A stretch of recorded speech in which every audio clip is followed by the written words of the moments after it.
Assalamualaikum warahmatullahi wabarakatuh.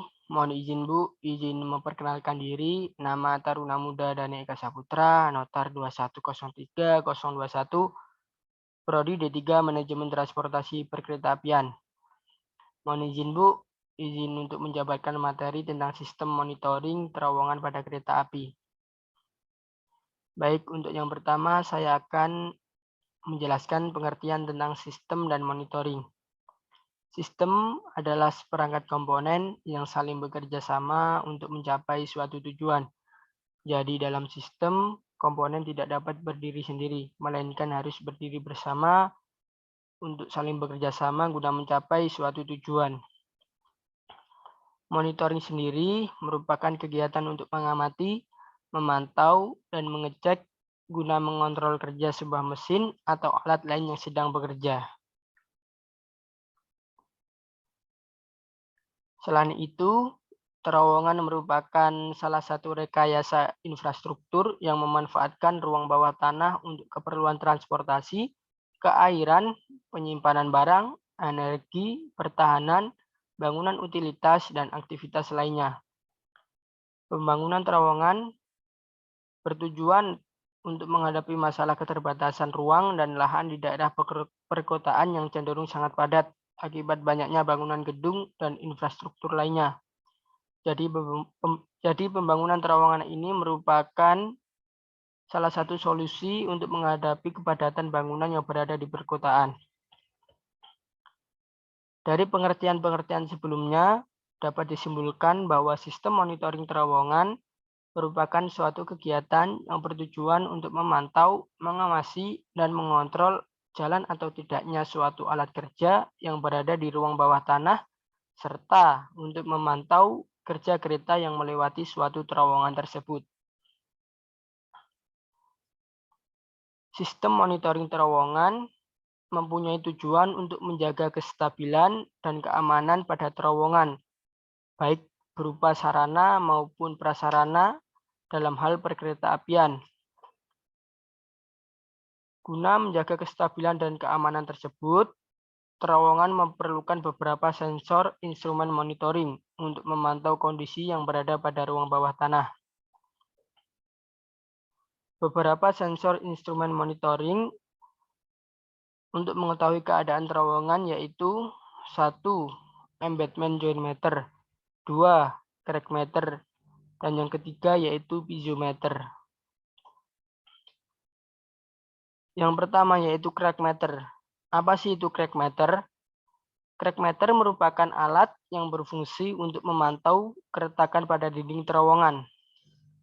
Cara kerja alat ini merupakan memberi sinyal apabila retakan sudah mencapai titik batas tertinggi atau dalam hal sudah berbahaya. Latar belakang pemasangan crack meter. Latar belakangnya yaitu banjir pada terowongan disebabkan oleh keretakan yang terdapat di dalam terowongan karena rembesan air. Dan jika retakan tersebut dibiarkan terus-menerus, bukan tidak mungkin tanah di sekitar terowongan akan jatuh, yang dikarenakan beban yang dipikul oleh tanah tersebut. Dan membuat akses kendaraan pun terganggu, terutama jalannya kereta api pada rel yang berada di terowongan tersebut. Pada umumnya, retakan pada terowongan terjadi karena material pada dinding terowongan yang kurang bagus, sehingga tidak sanggup menerima getaran yang dihasilkan oleh kereta dan menyebabkan keretakan tersebut. Cara kerja dari crack meter ini sendiri yaitu vibrating wire displacement transducer dirancang untuk melakukan pengukuran perpindahan pada lintas sambungan, serta keretakan pada bagian beton, batu, tanah, serta struktur lain yang berada pada terowongan tersebut. Intinya, transducer tersebut terdiri dari kawat berupa pegas. Nantinya perpindahan disesuaikan dengan menggunakan peregangan yang terdapat pada pegas, yang mana hendak menghasilkan peningkatan tegangan kawat yang sepadan. Kawat dan pegas hendak dihembuskan menuju ke sesuatu batang yang dapat digeserkan.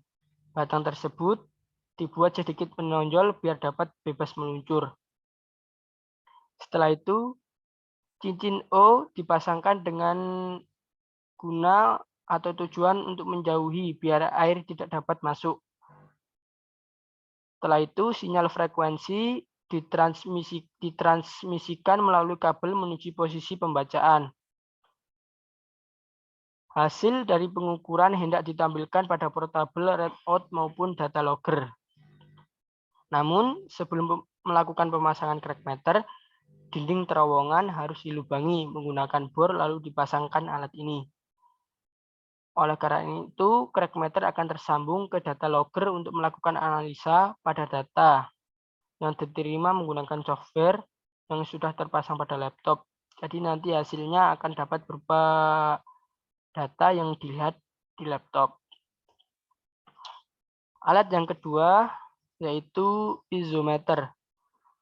Piezometer merupakan alat untuk memverifikasi fluktuasi muka air tanah dan mengukur tekanan air bawah tanah pada setiap tahap penggalian dan pembebanan.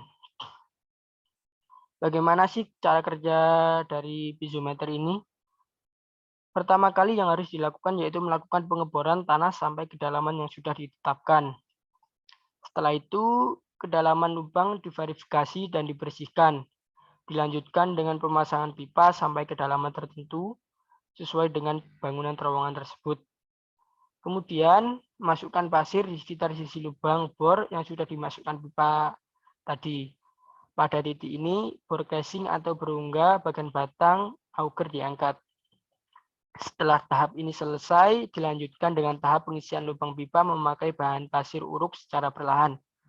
Pengisian harus stabil dan untuk mencegah migrasi yang tidak diinginkan dari tanah ke zona instalasi zona piezometer. Bahan mengisi ini memiliki sekitar 1 meter dengan ketebalan. Masing-masing tebal 50 cm untuk area di bawah dan di atas piezometer.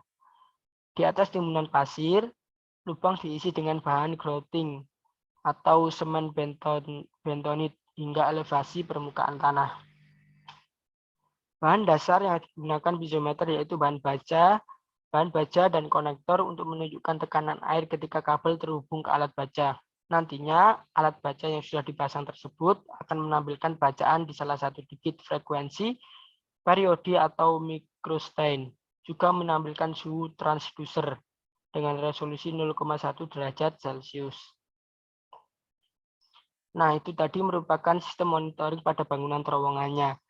Jika untuk monitoring sarana dan prasarana yang ada di dalam terowongan tersebut, atau rel yang berada di bawah terowongan tersebut, maka monitoring rel yang digunakan yaitu sama dengan monitoring rel pada umumnya menggunakan drone.